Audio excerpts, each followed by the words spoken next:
حضرت بابا فریدالدین مسعود گنج شکر بابا صاحب رحمۃ اللہ علیہ فرماتے ہیں کہ ایک نیک نوجوان تھا،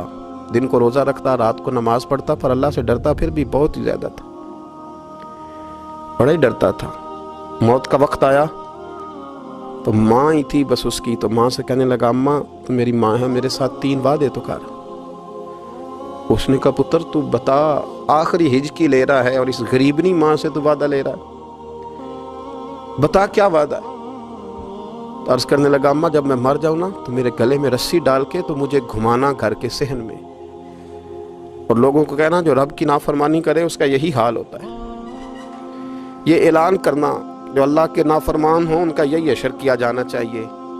اور اماں پھر دوسرا وعدہ کر، میرا رات کو جنازہ اٹھایا جائے، میں نہیں چاہتا کہ کسی کے منہ سے یہ لفظ نکل جائیں کہ وہ دیکھو اللہ کا نافرمان جا رہا ہے، رات کو میرا جنازہ اٹھانا۔ اور اماں تیسرا میرے ساتھ وعدہ کر کہ لوگ مجھے دفن کر کے آ جائیں گے تو میری قبر پہ چلی جائے گی، عمل میرے پاس کوئی نہیں، پر مجھے لگتا ہے ماں کے قدموں کی برکت سے عرش کا مالک بھی رحم فرمائے گا۔ اماں تو وعدہ کر کہ میرے ساتھ وعدہ کر۔ بابا صاحب رحمۃ اللہ علیہ فرمانے لگے کہ ماں بوڑھی ماں نے وعدہ کر لیا، کہا بیٹے ٹھیک ہے، اگر تیری یہی ضد ہے تو میں تیار ہوں۔ پھر اس نے کلمہ شہادت پڑھا، اس نوجوان کی روح پرواز کر گئی۔ بوڑھی ماں نے رسی منگائی تو ولی من خاف مقام ربہ جنتان، جو ڈر جائے، اس نے تو کہا تھا نا کہ رسی ڈال کے گھمانا اور کہنا یہ اللہ کا نافرمان ہے، اس کا یہی اشر ہونا چاہیے تھا۔ لیکن جب ماں گلے میں رسی ڈالنے لگی تو گھر کے ہر کونے سے آواز آنے لگی خبردار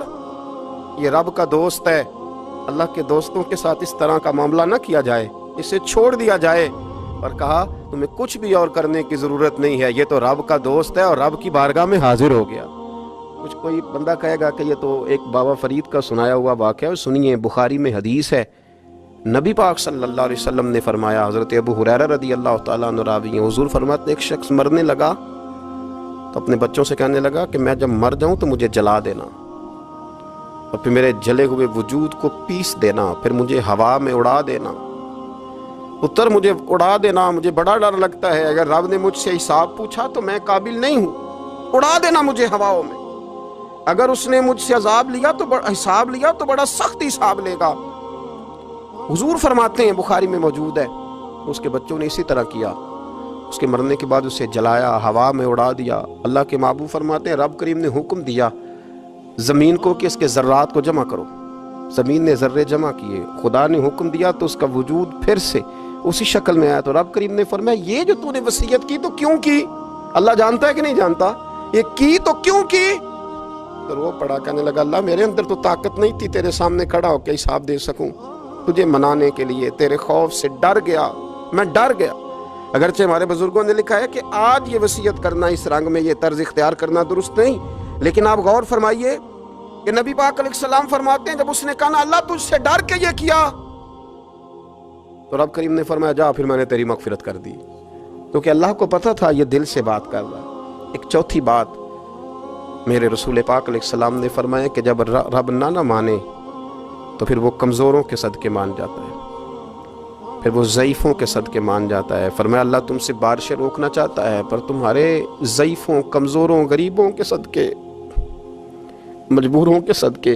وہ تم پر بارشیں برساتا ہے۔ حضور فرماتے ہیں رب اشغال اغبر لو اقسم علی اللہ لا برا، کچھ ایسے لوگ ہوتے ہیں کہ ان کے بالوں میں خاک پڑی ہوتی ہے، چہروں پہ مٹی الجھے ہوئے ہوتے ہیں، لیکن اگر وہ اللہ پہ قسم کھا لیں تو اللہ ان کی قسم بھی پوری کر دیتا ہے، قسم بھی۔ حضرت عبداللہ ابن مبارک فرماتے ہیں، ابن قدامہ نے لکھا ہے، فرماتے ہیں بارش نہیں ہوتی تھی مکے میں، قحط پڑ گیا تو سب لوگ مسجد الحرام سے باہر کھلی جگہ میں نکلے دعا کرنے کے لیے، سب اپنی اپنی دعائیں کر رہے تھے، تو میں تھوڑا باہر ہوا تو اچانک ایک غلام آیا، کالا سیاہ رنگ، 2 رکعتیں نماز پڑھ کے تو ہاتھ پھیلائے تو کہنے لگا اللہ مجھے پتہ ہے یہ جو کچھ بھی ہوا ہے میری نافرمانیوں کی وجہ سے ہوا ہے، تو ناراض ہو گیا نا، تو نے بارش روک لی، ناراض ہو گیا نا، ہمیں سبق سکھانا چاہتا ہے نا، یہ کسی اور کی وجہ سے نہیں، یہ صرف میری نافرمانیوں کی وجہ سے ہوا، اللہ رحم فرما، تیرے بندے تھوڑی سی بھی سختی برداشت کرنے کی طاقت نہیں رکھتے، کمزور ہیں، ڈر جاتے، غلام ہے، دعائیں مانگ رہا ہے۔ حضرت عبداللہ ابن مبارک فرماتے ہیں اس نے چہرے پہ ہاتھ پھیرے تو کالی گھٹائیں چھا گئیں، بارش ہونے لگی، میں اس کے پیچھے گیا، اس کا گھر ڈھونڈ آیا، تعاقب کیا، پیچھا کیا، گھر میں نے تلاش کر لیا، اور گھر کو تلاش کر کے جب میں واپس آیا تو میں نے حضرت فضیل بن عیاض سے ذکر کیا تو کہنے لگے کسی طریقے سے اسے حاصل کرو۔ فرماتے ہیں میں اس کے گھر گیا، اس کے مالک نے مجھے دیکھا تو کہا عبداللہ ابن مبارک میرے گھر، اتنے بڑے ولی، اتنے بڑے درویش، اتنے بڑے محدث۔ میں نے کہا تیرا غلام چاہیے، اس نے کئی غلام دکھائے، میں نے کہا نہیں یہ نہیں۔ اس نے کہا یہ بڑے بڑے اچھے ہیں، کوئی سے بھی آپ لے لے، خرید لے، میں نے کہا نہیں۔ پھر وہ لاغر صاحب، وہ کمزور صاحب، وہ ضعیف سا نکل کر کے آیا، میں نے کہا یہ مجھے دے دو، تو کہنے لگا یہ تو بیچارہ بے ضرر سا آدمی ہے، کیا لے کے کریں گے؟ میں نے کہا نہیں مجھے یہی چاہیے۔ میں اس کو ساتھ لے کے چلا تو راستے میں پوچھنے لگا کہ میرے اندر تو کوئی ایسی بات نہیں تھی، مجھے کیوں خریدا؟ آپ مجھ سے کیا خدمت لیں گے؟ تو عبداللہ ابن مبارک فرمانے لگے میں نے کہا کوئی خدمت بھی نہیں لوں گا،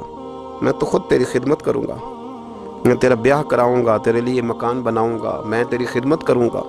میں تیرا اور تیرے رب کا رشتہ دیکھ چکا ہوں، میں تیرا اپنے مالک کے ساتھ جو تعلق ہے اسے دیکھ چکا ہوں۔ کہتے میں نے یہ لفظ کہے تو مجھے کہنے لگا 2 رکعتیں پڑھ لوں؟ اب مجھے لے جانا پر 2 رکعتیں پڑھ لوں؟ کہتے میں نے کہا پڑھ لو۔ تو 2 رکعتیں پڑھنے کے بعد میری طرف دیکھ کے کہنے لگا آقا مجھے اپنا حق معاف کر دینا، میں خدمت نہیں کر سکا۔ پھر کہنے لگا اللہ راز تو کھل گیا، اے اللہ راز تو کھل گیا، اللہ تیرا میرا معاملہ تھا، راز تو کھل گیا، راز تو کھل گیا، اللہ راز تو کھل گیا، میں سراپا مخزن راز تھا، میں رہا تھا مدت و راز میں، یہ تو تیرا شوق دید کشاں کشاں مجھے کھینچ لایا مجاز میں، اللہ راز کھل گیا۔ یہ لفظ کہتے کہتے اس شخص نے کلمہ پڑھا اور اس کی روح پرواز کر گئی، اس کی روح ہی پرواز کر گئی۔ تو کبھی ان کمزوروں کے ذریعے بھی اللہ کو منایا جا سکتا ہے، تو رب کو منانے کی کوشش کریں۔